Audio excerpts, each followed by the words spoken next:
અમરેલીના વિવિધ કોલેજ કેમ્પસમાં એબીવીપીના કાર્યકર્તાઓએ એનએસયુઆઈમાં જોડાવાના કિસ્સામાં મોટો વિવાદ ભભૂકી ઉઠ્યો છે। એબીવીપીનો આક્ષેપ છે કે એનએસયુઆઈએ ધમકી, ભયભીત કરવા અને લાલચ આપીને તેમના 100 જેટલા કાર્યકર્તાઓને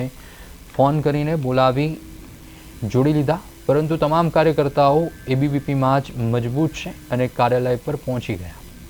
3 દિવસ પહેલા કોંગ્રેસમાં જોડાવા પણ એબીવીપીએ સ્પષ્ટતા કરી। વિદ્યાર્થી પરિષદના કાર્યકર્તાઓએ એનએસયુઆઈના આ દુર્ભાગ્યપૂર્ણ વર્તન વિરુદ્ધ વખોડી કાઢ્યું છે અને વધુ તપાસની માંગ કરી છે।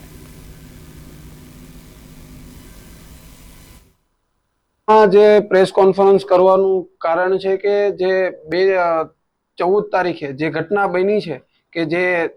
અનિલ જોશી અને સાહિલ જોશી દ્વારા જે વિદ્યાર્થીઓને ભ્રમિત કરી અને એનએસયુઆઈના કાર્યાલય પર લઈ જઈ અને એનએસયુઆઈના ખેસ પહેરાવવામાં આવ્યો, જ્યારે એમણે ગ્રુપમાં અને કોલ દ્વારા એવું કહેવામાં આવ્યું કે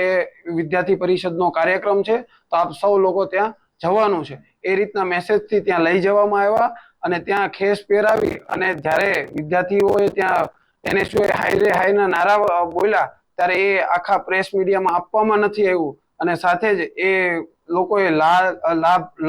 બધી જ લોભામણી લાલચો આપી અને એમણે જોડવાનું કામ કર્યું છે। સાથે જ જે વિદ્યાર્થી પરિષદના કાર્યકર્તાઓ છે તરત જ કાર્યાલય પર આવી અને તરત જ પાછા વિદ્યાર્થી પરિષદમાં જોડાણા છે અને સાથે જ મારે એનએસયુઆઈ અને કોંગ્રેસની માનસિકતા સતી કરવી છે કે જે એણે એવું કીધું છે કે 100 જેટલા કાર્યકર્તાઓ વિદ્યાર્થી પરિષદના જોડાણા છે, તો આ તદ્દન પાયા વિહોણી વાત છે અને એમાં એના ફોટોમાં જ 50 વિદ્યાર્થીઓ દેખાય છે, પણ એ પણ વિદ્યાર્થી પરિષદના 50 વિદ્યાર્થીઓ નથી, એ મેડિકલ કોલેજના, સાવરકુંડલાના અને ડેરી સાયન્સના વિદ્યાર્થીઓ છે। એમાંથી ડેરી સાયન્સના વિદ્યાર્થીઓ તમામ વિદ્યાર્થીઓ પાછા વિદ્યાર્થી પરિષદમાં જોડાણા છે અને જે જોડાણા છે સાવરકુંડલાના એ કાર્યકર્તા એ વિદ્યાર્થી પરિષદના કાર્યકર્તા હતા જ નહીં ક્યારે। અત્યારે કેટલા આવ્યા છે? અત્યારે ટોટલ વિદ્યાર્થી પરિષદના કાર્યકર્તાઓ 20 થી 25 જોડાણા હતા, એમાંથી 10 થી 12 કાર્યકર્તાઓ